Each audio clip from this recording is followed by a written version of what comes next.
Sometimes what you call a collapse isn't destruction at all. It's exposure. It's the moment the old self stops being able to do what it was designed to do. Protect you, organize you, keep you acceptable, keep you moving, keep you coherent in a world that rewards coherence. The strategies that used to hold you together begin to fail, not because you suddenly became incapable, but because they were never meant to carry you forever.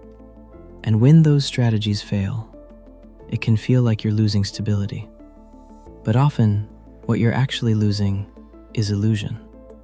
The illusion that you can stay the same person in every season of your life. The illusion that control equals safety.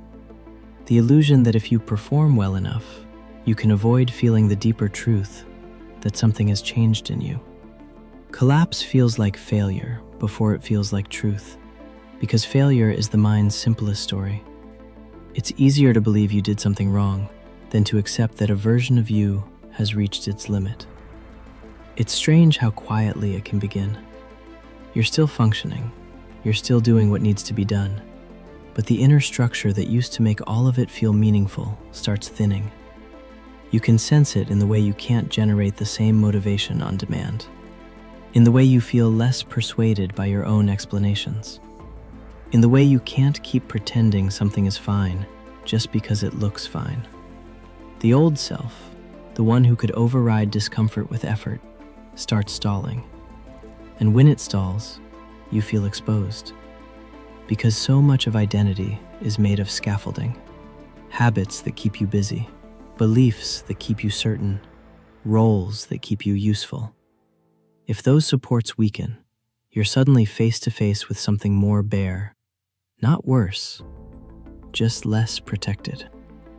This is usually where the ego panics, not in a theatrical way, in a practical way, in a nervous, tightening way. The mind starts interpreting identity loss as danger because identity has been its anchor. If you've been someone for a long time, competent, dependable, composed, helpful, strong, then the possibility of becoming no one feels like falling into open air. The ego doesn't care that something truer may be forming. It cares that the old label is fading. It cares that the old mask isn't holding. So control intensifies.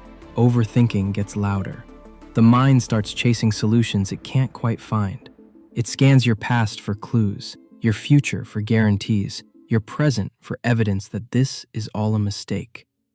It tries to rebuild stability quickly by forcing meaning back into place. It says you need a plan. It says you need clarity. It says you need to get your life together. It says you're wasting time. It says you're falling behind. And underneath all of it is a simpler fear.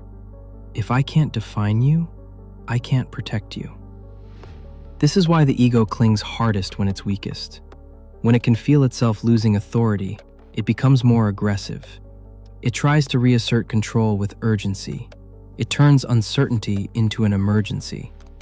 It treats the transition as a threat because it doesn't know how to live without being in charge. And what you call anxiety is often that exact moment. Not the fear of a specific event. The fear of becoming undefined. The fear of not being able to explain yourself to yourself. The fear that if the mask falls, there will be nothing underneath. That's why anxiety can spike right as the old identity begins to crack. The ego is realizing it can't run the show the way it used to, and it doesn't know what else to do but raise alarms. But alarms don't always mean danger. Sometimes alarms mean a system is changing its structure, which brings you into the most confusing part, the void between selves. There is almost always an in-between phase where nothing makes sense the way it used to. Old meaning expires. Old priorities feel distant. Old goals still exist in your mind, but they no longer light anything up. Your routines still run, but they feel hollow, like you're repeating movements that belong to a previous version of you. You might look at your own life and feel a quiet disconnect, not because you don't care, but because your inner world is no longer aligned with the surface. This void can feel empty, and the mind hates emptiness. It tries to fill it immediately. It reaches for new identities, new explanations, new projects, new labels, Anything that stops you from having to stand in the open space where you don't know who you are yet. But rushing clarity recreates the old identity, because the old identity is the one that knows how to move quickly. It knows how to force answers. It knows how to manufacture certainty through pressure. If you try to escape the void too fast, you usually end up rebuilding the same structure with different vocabulary. The mask changes shape, but the fear underneath remains the same. So the void stays. And it can feel unbearable, not because it's punishment, but because you're used to being held by a label, held by a role, held by a narrative that tells you what matters. When that narrative dissolves, you're left with something more raw, a quieter self that doesn't speak in slogans, a self that doesn't need to be impressive in order to be real. You'll understand later, because understanding requires space the old self never allowed. That's the cruel tenderness of this phase. It won't give you instant meaning. It gives you space first. And space, at the beginning, feels like loss. It feels like the absence of structure. It feels like floating. It feels like being in a room after everything has been removed, with no new furniture yet, and nowhere to sit except the floor. In this space, you start noticing what the old self was actually built around. For many people, identity wasn't built around truth. It was built around being acceptable, useful, safe. Being the one who doesn't cause trouble. The one who earns love through usefulness. The one who keeps things stable by sacrificing something private. The one who makes themselves small enough to fit. The one who performs their worth so no one can question it. And this is why, when the old self begins collapsing, people-pleasing often collapses first. Not because you become selfish, because you become tired of outsourcing your value. You become tired of negotiating your worth through effort, approval, or constant emotional labor. You start noticing how many choices were actually survival strategies dressed as personality traits. How often you said yes because no felt dangerous. How often you stayed because leaving felt like betrayal. How often you made yourself understandable because being misunderstood felt unsafe. When that starts breaking, boundaries appear, sometimes awkwardly, sometimes silently, sometimes without you meaning to. You stop responding the same way. You stop smoothing over everything. You stop performing reassurance. You stop explaining yourself into exhaustion. And at first, boundaries can feel like betrayal. Not because they are betrayal, but because the old identity was trained to equate self-protection with selfishness. The old self learned that being loved meant being easy, being needed, being agreeable. So when you begin withdrawing from that pattern, guilt rises, anxiety rises. The mind tells you you're doing something wrong. It tells you you're becoming cold. It tells you you're about to lose people. It tells you to return to the old role because the old role is safe.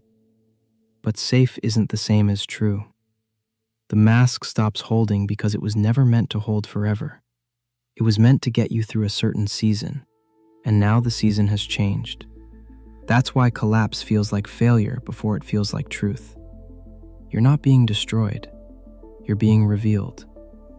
The old self collapses so the real you can finally be seen, not in some dramatic, triumphant way, but in a quiet, unprotected way.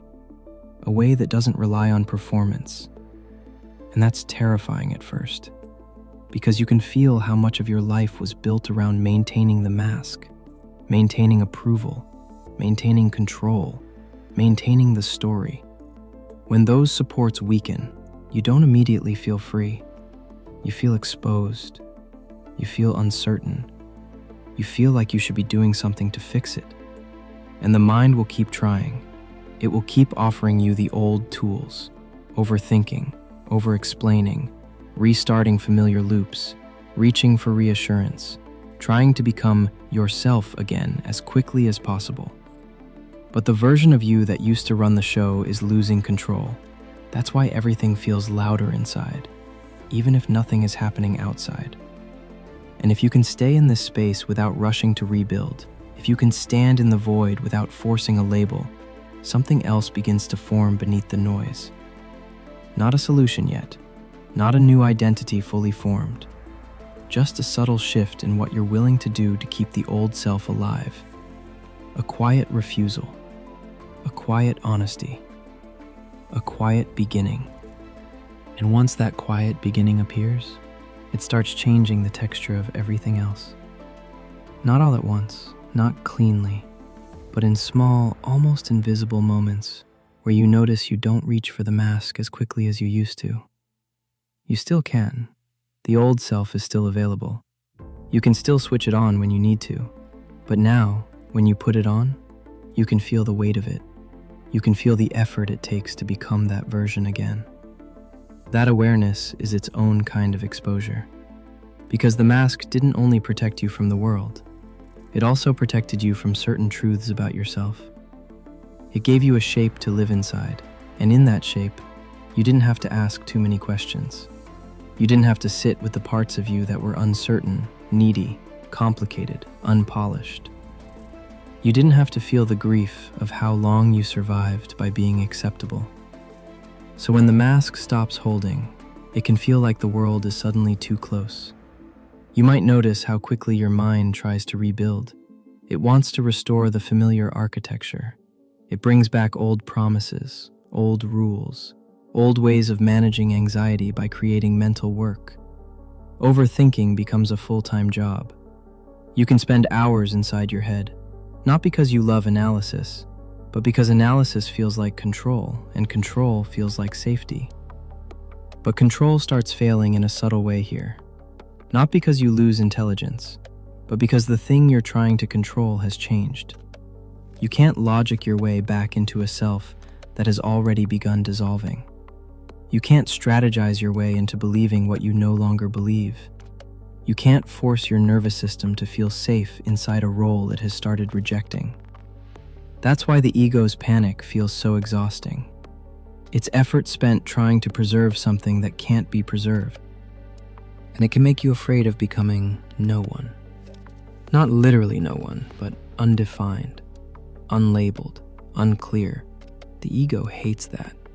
It would rather you be painfully certain than peacefully uncertain.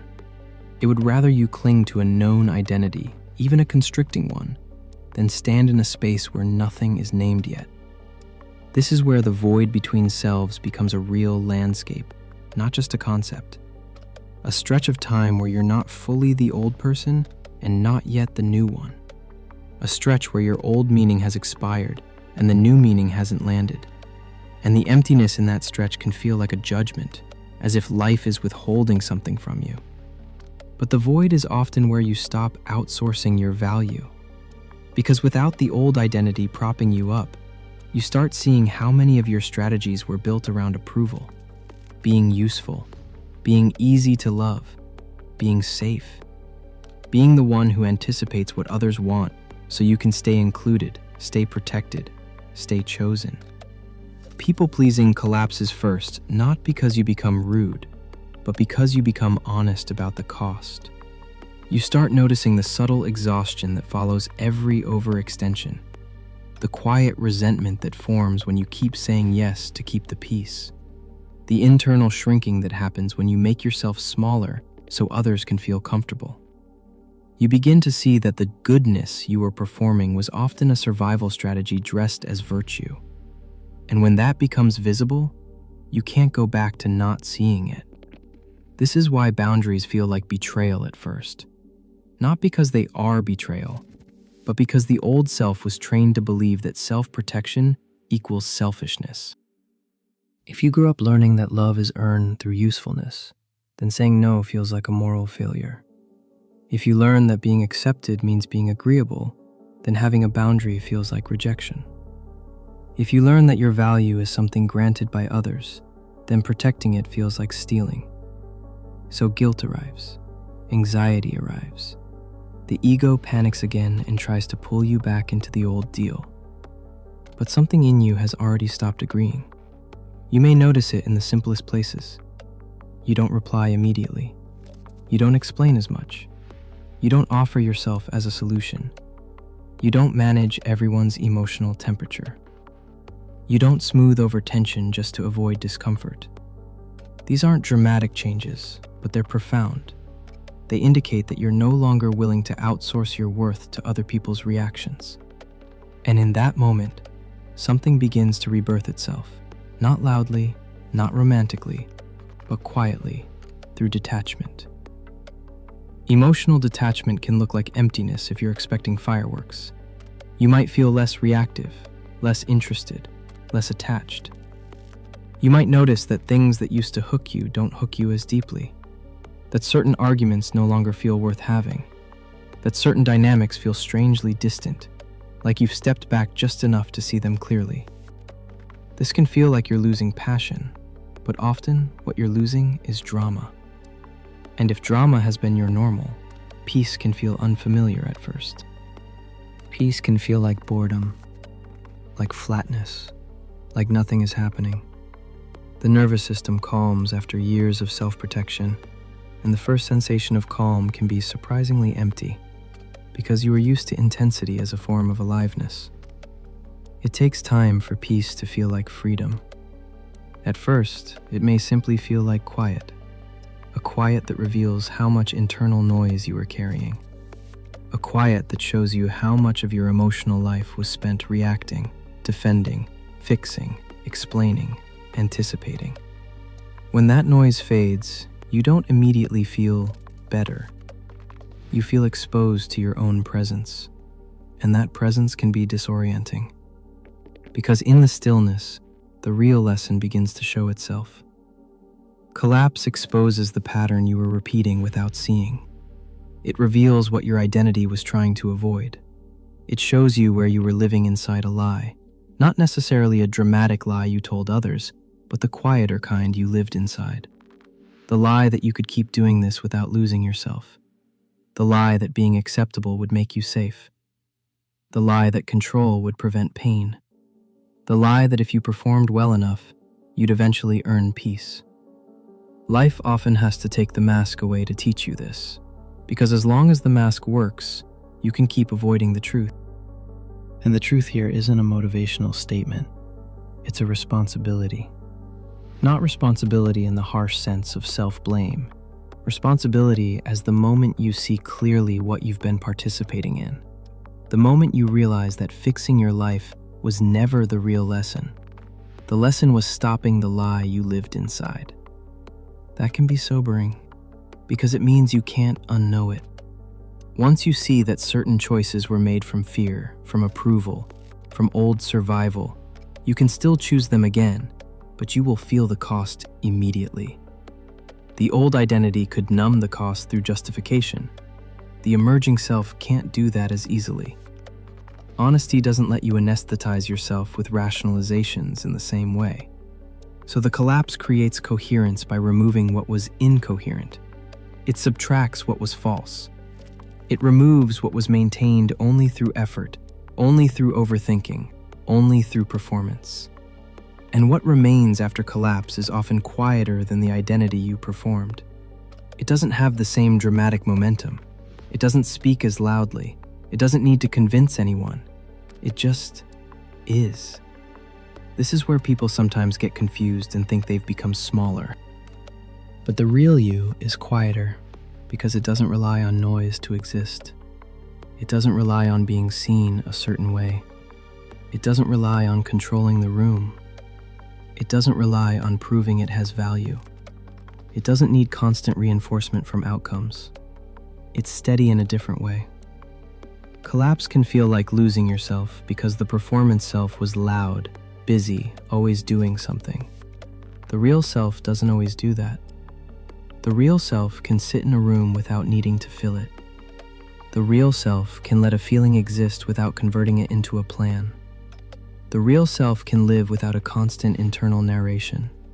And at first, that can feel like emptiness. But later, you recognize it as simplicity. Not simplistic, simple. This is also why understanding comes later.